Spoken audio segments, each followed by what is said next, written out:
Hello and welcome to Beyond. So before we get started, I'm just going to read through a brief disclaimer. Please feel free to read along as well. Beyond Trader LLC is strictly a research publishing firm. The information we publish is based on our opinions, plus our quantitative models, statistical and financial data, and independent research. This service is not registered with any financial regulatory agency such as the SEC or any other organization or governmental body. By using our platform or our services, you acknowledge that we do not provide personalized recommendation or advice. Alternative asset classes are volatile investments and carry significant risk. Please do your own research before making any financial decisions.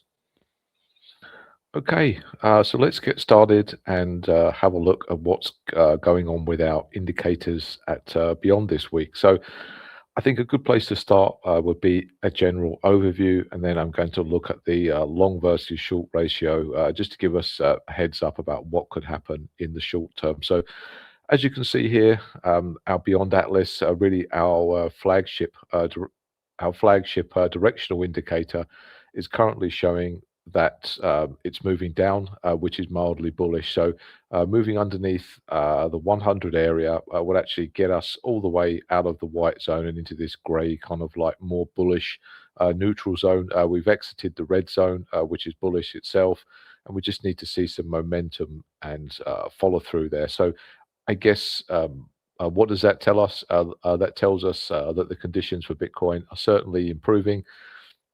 And I guess previously, when we've moved out of the red zone, we have had some type of lower low. Has been the previous instances when Bitcoin, I guess, fell off in a major way towards around 74,000, and previously, prior to the U.S. election, around about 50,000.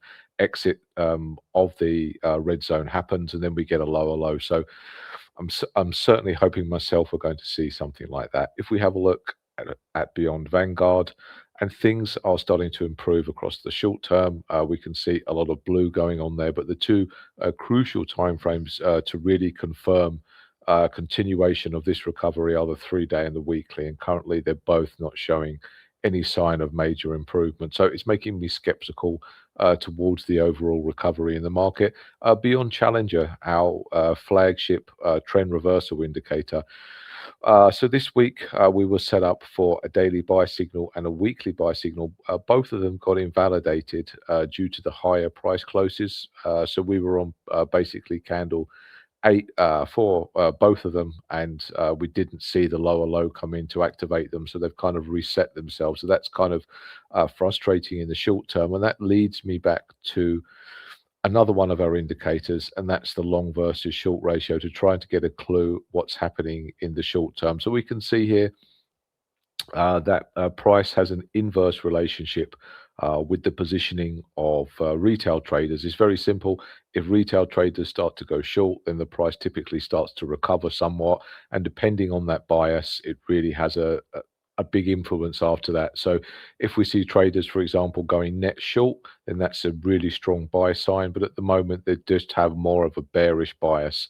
So there's no strong potential recovery trend. And over recent days, we've seen them reducing their long exposure and starting to go short, and we've seen this mild recovery in price. So at the moment, there's certainly more potential for the market to head higher. However, if they were to start to go long here and sentiment was to improve, then there could be a case for the sweeping of the lows, as I said earlier. So it's really critical that we keep an eye on positioning. And as you can see previously, when we see this kind of like net red short bias, which means that the ratio has dipped underneath 1, which means that most traders are now short. That's the time when the price tends to accelerate the most.